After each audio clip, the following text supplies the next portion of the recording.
There is one thing that precedes, that comes before every single experience of emotional duress. And that thing is a breach of trust. Emotional duress is also known as mental illness and mental disorders. Because we seem to believe that if you're not feeling optimally as in emotional and mental, then there's something wrong with you. Not that you've got good reason to be struggling with something or the other, but there must be something wrong with you. But the thing that's wrong with you is that you don't have reason to trust that certain things are going to work out the way you need it to, or that people are going to treat you the way you need them to, or you're going to be important enough in certain aspects or capable enough in certain aspects to secure your place in your totem pole of society. I love the idea of the totem pole. It makes it so clear and easy to recognize where you fit in relative to the different layers of society that you interact with. Anyway, I digress. Here's the thing. If we don't understand what trust was breached, or even when it was breached, or how it was breached, we'll struggle. And that's part of the human condition. It's a condition of struggle to understand, a struggle to aspire to be better, to be more, to leave an impact, to leave an imprint, all of those things. That's part of being human. But we've taken that humanness and turned it into a bunch of labels. And every so often, more often than not in fact these days, I get people kind of preemptively telling me, I know you don't like labels, but it's not the labels that I don't like. It's what the labels and the thinking around labels does to how it is that we relate to life. That's a problem.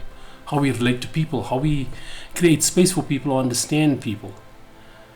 If we keep looking at life through labels, through these ridiculous constructs that have been created to protect us from other people treating us badly, we create a self-fulfilling prophecy of isolation. And then we complain bitterly about that isolation because isolation feels as if we're not good enough. It feels as if no one's there for us. It feels as if no one is creating space for us or appreciating us.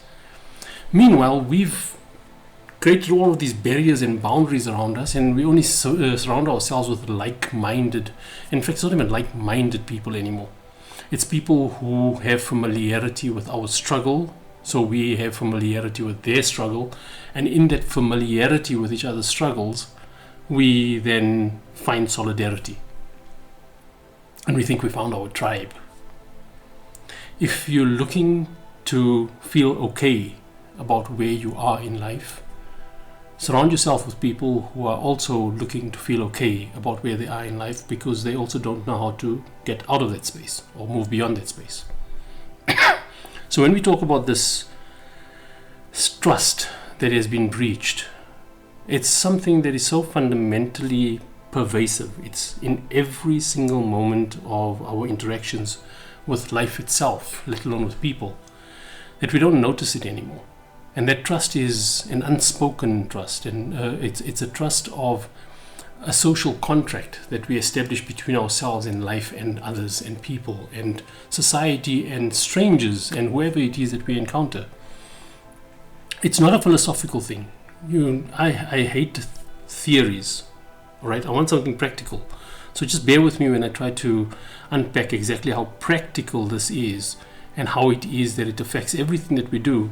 But because we don't know it, or we don't connect with it in this way because of all the distractions, we lose sight of why it is that we're struggling to solve problems about life that should be easy problems to solve. And that's the thing, right? We've been experiencing the same kind of generational problems, generation after generation after generation. Look at the oldest scriptures and you'll see it talk about exactly the same kind of difficulties. Family dynamics, relationship issues, crisis of faith, all of these things, how life works. So I find it extremely optimistically arrogant for us to assume that we suddenly broke ground in a new space that tells us how humans work. That's why the rest of the generations didn't function the way we think they should have functioned. No. A breach of trust is what happens when you place your faith in something that actually doesn't give you what it is that you need.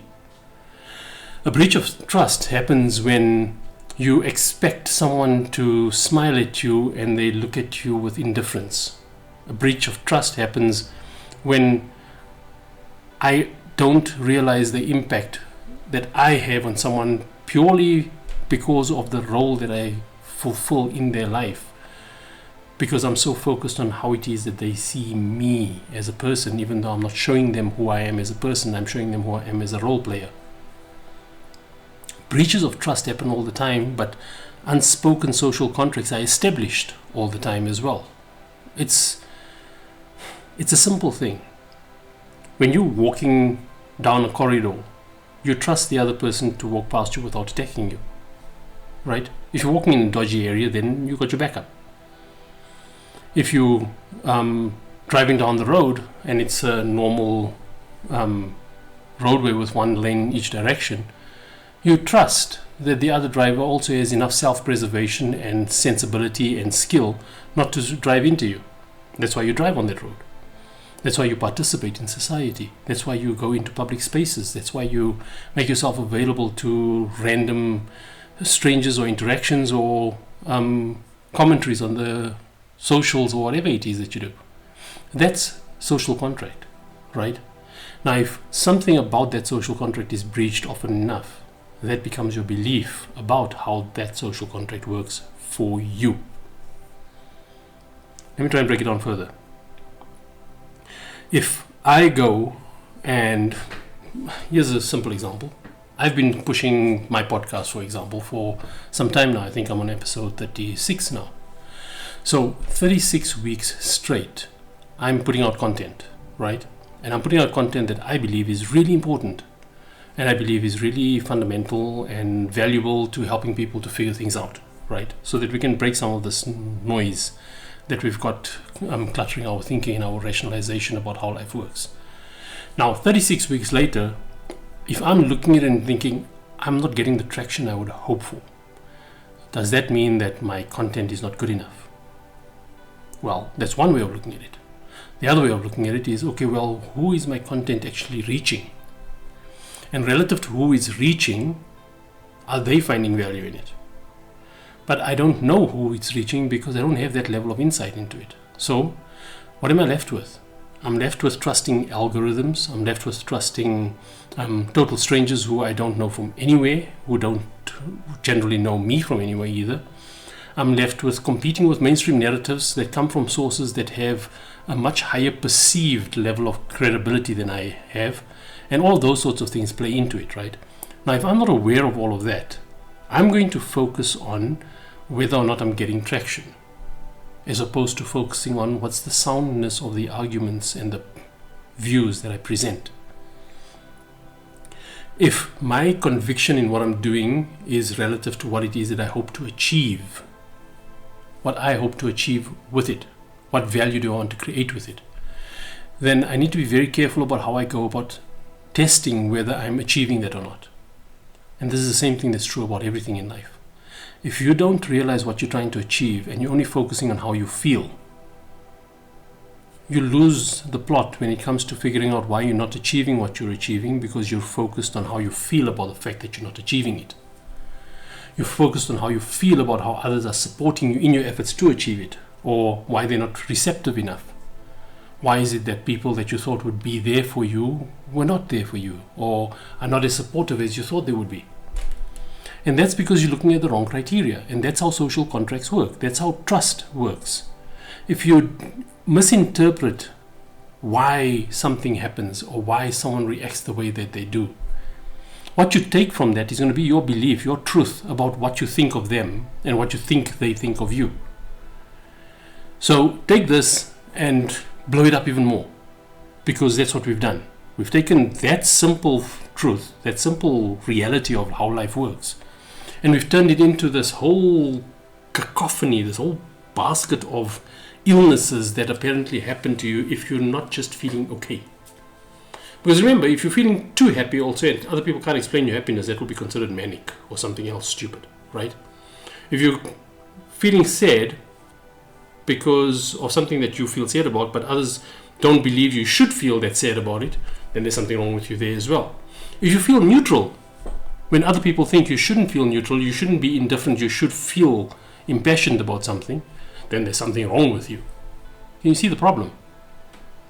Everyone is so focused on how they think everyone else should be that they don't realize that by default we become defined by what others think we should be.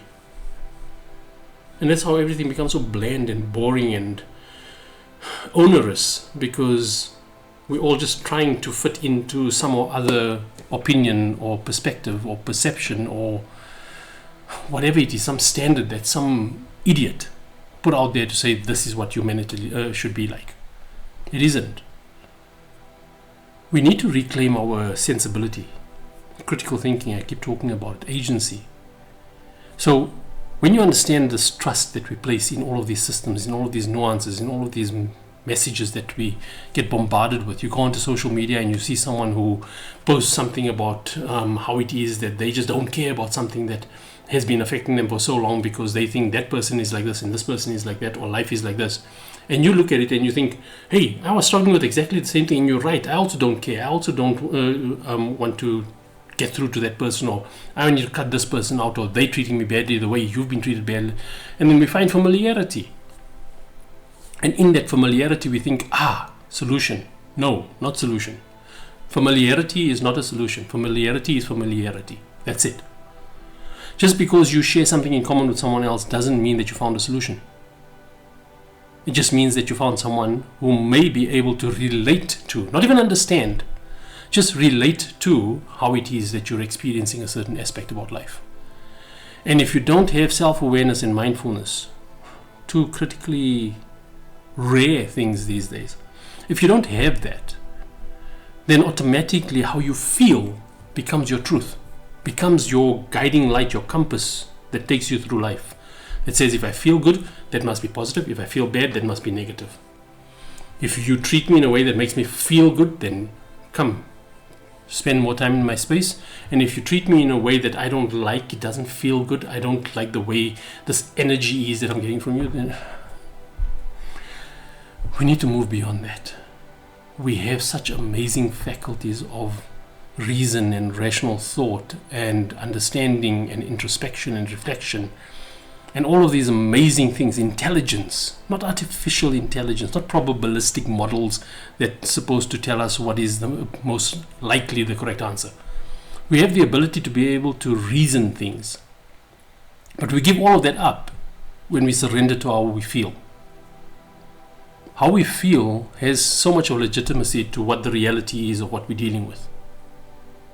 If I feel as if I'm being treated unfairly, but I don't realize that I'm actually out of line in what I'm doing, I'm going to focus on the fact that I feel like you're treating me unfairly, and I'm not going to understand that what I'm doing is actually causing offense.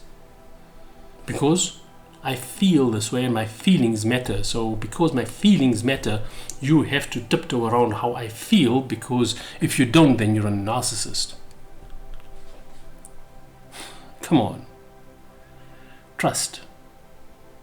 How much of trust do we place in all of these things? Because that's the crazy part, right? And here's a simple example of this trust issue. You often get this another mental health trope, myth that goes around saying if you don't have expectations, you won't be disappointed. That in itself is an expectation. You're expecting not to be disappointed if you don't have expectations. Seriously? Why can't we get the simple thing?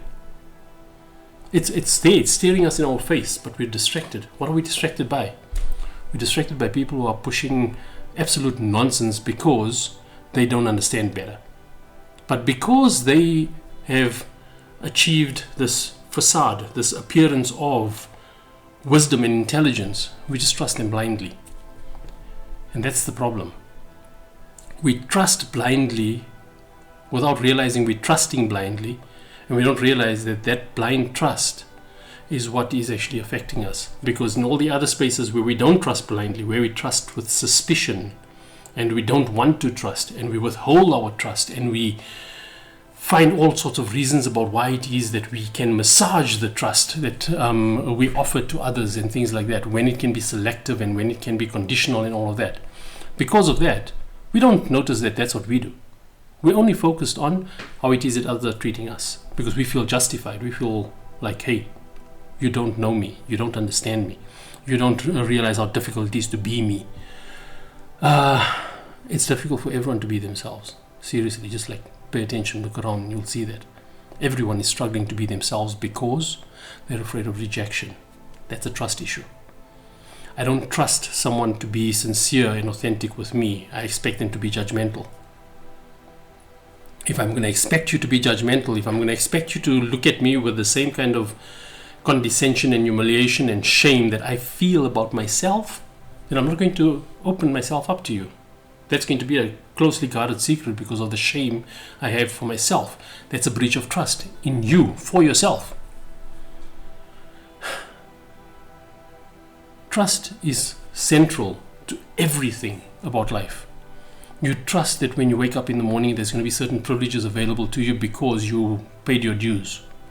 You trust that when you step out of your house, you're going to have certain facilities available to you because you paid your dues. You did what was expected of you. You paid your rates and taxes, and you paid your premiums and whatever it is. So you expect to get something in return. That's trust. What happens when that trust is breached? Stress, duress, discomfort, rage, anger, protest, rebellion. All because trust was breached. So let's just keep it simple to your own life. When you have an expectation, a legitimate expectation within your mind, you feel like you have a legitimate reason, a good reason, a valid reason to expect something from someone. But they don't see it the same way because they've got other conditions in their mind that they believe negates that expectation of yours. You didn't do this for me, so why should I do that for you? But you don't know that because they're avoiding confrontation, right? So they're not going to tell you, no, I'm not going to do that for you because you didn't do that for me. Instead, it's going to be a silent kind of passive-aggressive tit for tat. And then you look at it and you think, oh, okay, so they know that's important to me, but they're choosing not to do it, which means that they want me to know that I'm not important. But the fear of being wrong about that, of appearing needy or appearing emotionally vulnerable by telling someone that they're having that effect on you, or impact on you, that prevents me from telling them, this is what I feel when you do that. Notice what I said? I said, this is what I feel when you do that, not this is how you make me feel. And that's what then creates the opportunity for misunderstanding, for misalignment, for contention even. Because even if you do behave that way openly and you're sincere about letting them know how you feel, how receptive are you to how you're doing things that may make them feel a certain way? And that's an important one, right? Because you had a lot of people who are always so verbose, they're so outspoken and so vocal and so like in your face about transparency and everything else, right? And they want you to know what you're doing that makes them feel this way, makes them feel that way. Great. How many of them are willing to listen when you do the same in return? Are you one of them? Are you as receptive as you are expressive? Because that's a breach of trust if it isn't the same thing. If you are willing to tell someone what it is that you need from them, but you don't want to hear from them what they need from you, that's a breach of trust. Social contracts are breached all the time. And if we don't have a solid grounding point within ourselves in how we feel about our value that we bring to the table, like I said about the podcast, focus on the quality of your content, the merits of who you are, of your action, your behavior, your effort. Focus on the merit of that. And then relative to what you're trying to achieve, you determine whether you need to adjust your method, or is it that maybe this is just the wrong place, Maybe you're trying to convince someone about something that they're not really interested in because they've got other priorities in their life. But if you don't see all of that, you're going to take it as nothing I ever do is enough. No one ever supports me. I might as well just go and get a job and work as some kind of invisible number on someone's payroll because I don't expect anyone to support my business efforts, for example. Those are the kinds of things that happen when we're just solving the wrong problems. And it's all because there's a breach of trust. We don't trust that our efforts will be reciprocated, that our efforts will be appreciated, that people will see how it is that we're trying to do something good and they'll support us. We don't trust that. And that trust erodes even further when you end up in a society that is so individualistic in how they approach everything. And this is a very, very concerning kind of trajectory that we're on, and we're well down the road on this trajectory. It's not something that just started recently because of this mental health nonsense.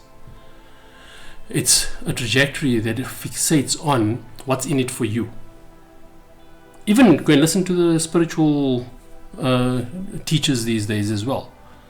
As much as they're trying sincerely to advise us about how to be better humans and better individuals and all of that, it's always about what's good for you, what's good for your soul, what's good for all of that. It's always about, what do I get? How do I feel about it? How's it going to benefit me? How's it going to secure my place in the year after, in heaven or in hell or in whoever it is that you believe in?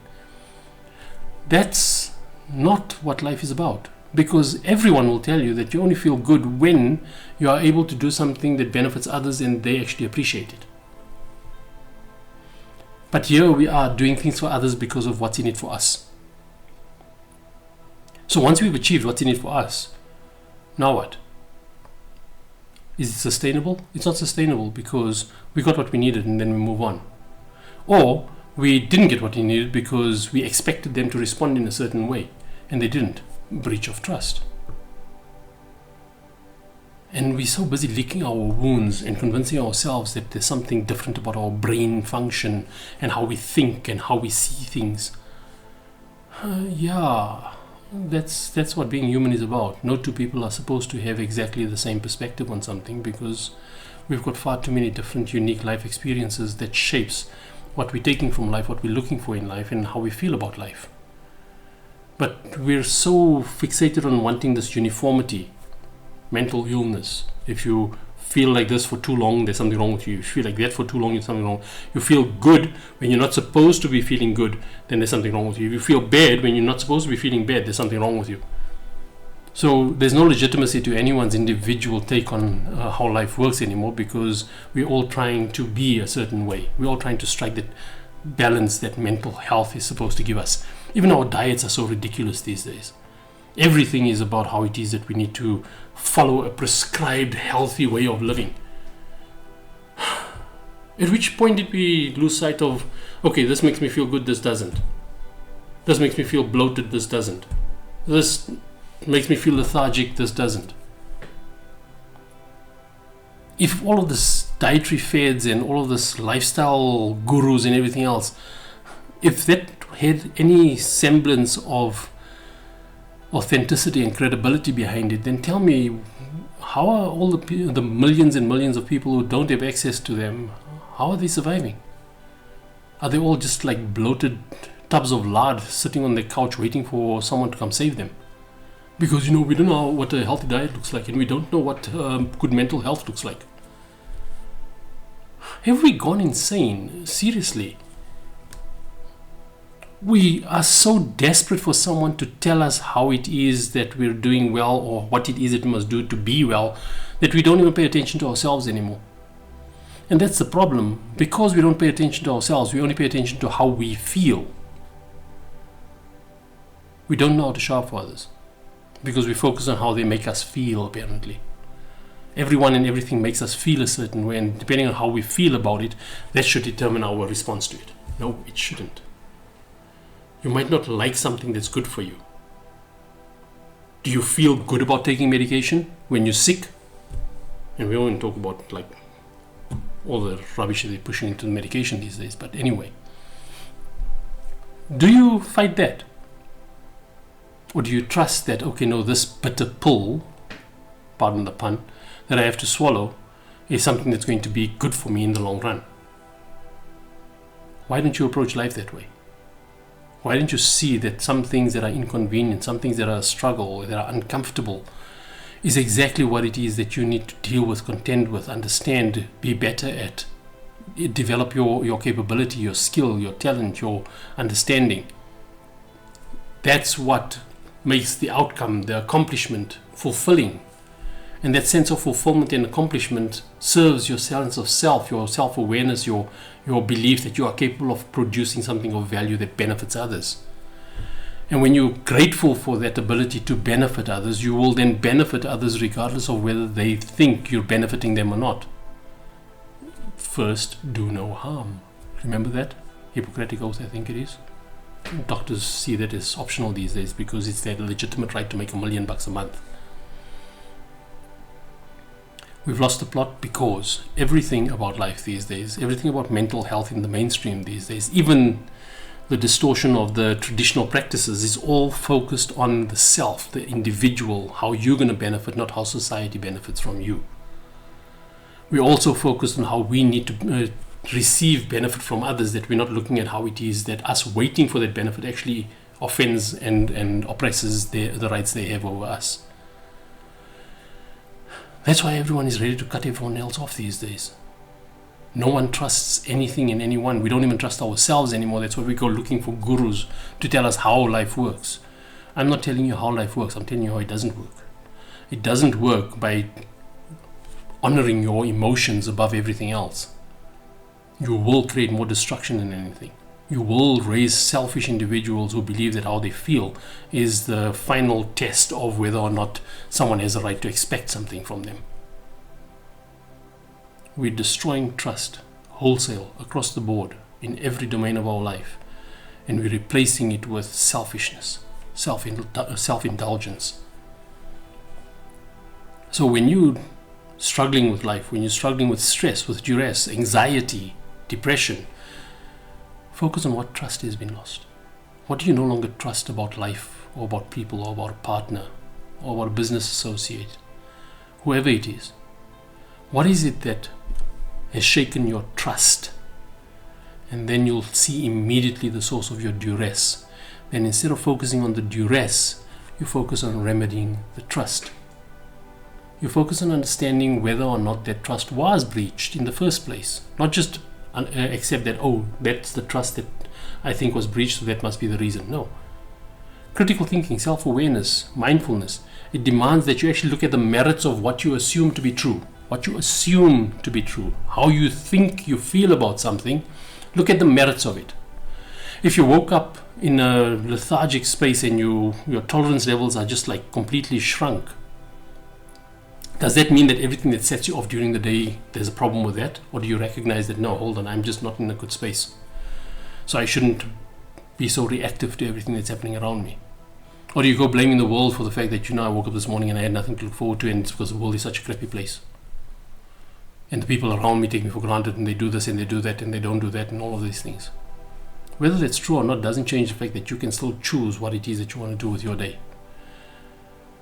But if your trust in yourself is fragile, is whimsical, is like on a very thin piece of cotton that it's hanging on by a thread, if that's the level of trust you have in yourself, then it's impossible for you to trust others. Then you're going to be reliant and dependent on others. You're not going to trust them. There's a difference between trusting versus dependence and reliance. And if you don't know the difference on that, then chances are you have a lot of unhealthy relationships that you just may be maintaining some sort of comfortable balance with. It's not a healthy balance. How much of what you do in life, how much of what you approach in life actually leads to you feeling inspired? Are you serving a vision, a greater goal about life, or are you living from day to day? Are your goals defined by whether or not you pay off your mortgage, your house, your car, whether you've got the right labels, whether you've got the right streaming services, or you've got the right phone, whether you're wearing the right kind of fashion so that people don't mock you, or whether you are being deliberately rebellious towards all of that so that you want people to perceive you as a nonconformist? Just because you might be challenging something doesn't mean that that is actually well informed. Because unfortunately, with this hyperfixation on how we feel and how we want to be seen, often we stand for or against a cause because it's how we want to be perceived, not because we are genuinely connected with that cause that we want to pursue. And that's because we've lost ourselves. And as long as you've lost yourself, you're going to struggle in life.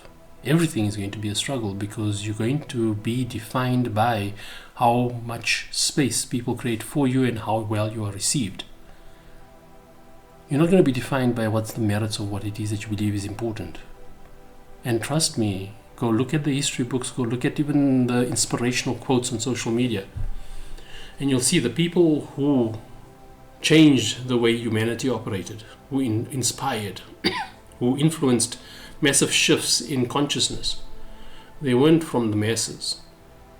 They weren't the ones that were going along with the mainstream narratives. They were the ones that were questioning what was true about what had become accepted as norms of society. So I'm asking you to look around you and see whether you're happy with what you see around you. Forget society at large. Look at your own life. How much of that do you look at and you think, I'm at peace with this? And if you're not, consider what's your contribution to it. And take it from there. Don't look at it and think, well, I don't like it and they're not treating me like this and I'm neurodivergent that and maybe I'm autistic this and that's why you can't expect me to do that. No, just forget all these labels.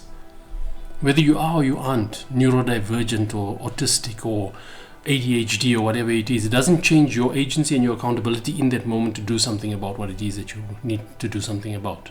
Your mindfulness, your self-awareness is the antidote to all of those labels. So let's assume you have traits of ADHD. How are you putting that to good use? How are you understanding why it is that they? Why? Why do you subscribe to these labels without questioning it? Why do you want to be so easily defined? I believe the reason we are so willing to be defined by these labels is because it gives us hope. And if it gives us hope of acceptance or of understanding or of people cutting us some slack, that's not the problem to solve. The problem to solve is why do we need that hope instead of just reclaiming our agency and seeing ourselves with clarity. Social contracts are pervasive. It's everywhere you look, everywhere you go. There's a social contract between you and another human.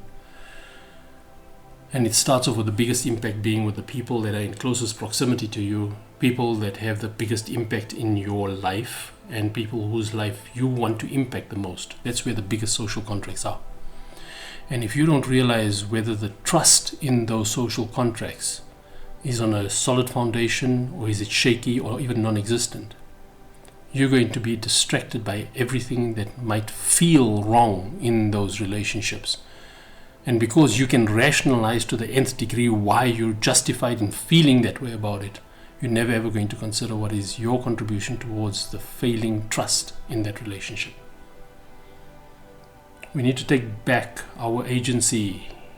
Forget the labels. It's not the labels I have a problem with. I have a problem with people willingly being defined by those labels and then operating within the framework of those labels and then expecting everyone else around them to just adapt and adjust and tiptoe around why it is that that label gives them more privilege. You know, I'm struggling with this and I'm suffering from that, so it's your responsibility to deal with me in this way. No. That's oppression. But the mainstream won't tell you that's oppression because that doesn't feel nice, does it? Stop honoring your emotions. Your emotions are just an indicator of how you feel about something. It doesn't define how you should feel about it. And maybe when we can get that down to a kind of reasonable, rational grounding point about our sense of self, who we are, what we stand for, what impact do we want to have versus what impact are we having, that's the problem you need to solve. And then you'll see your life go in a completely different direction. But as long as you're chasing goals and statuses and benchmarks and all of these things that were set by someone else, by society, by some guru, some influencer, some notable personality in your community, as long as you're chasing that without having a mindful, critical understanding of why that's important, then you're just part of the herd. You're a sheep. And sheep don't apply themselves critically. They only fill gaps. Is that what you want to do with your life? If you do, then embrace it and adjust your expectations from others accordingly. But understand that the more you surrender to that kind of a passive life, that compliance-based life, understand that you are doing injustice to your role in the lives of others around you. In the same way that you expect others to show up for you in a meaningful way, in a way that demonstrates authenticity and all of that, hold yourself to the same standard. And when you can do that, then you know you're actually trying to solve the right problems in life, rather than always demanding that people respect your emotions. Take care.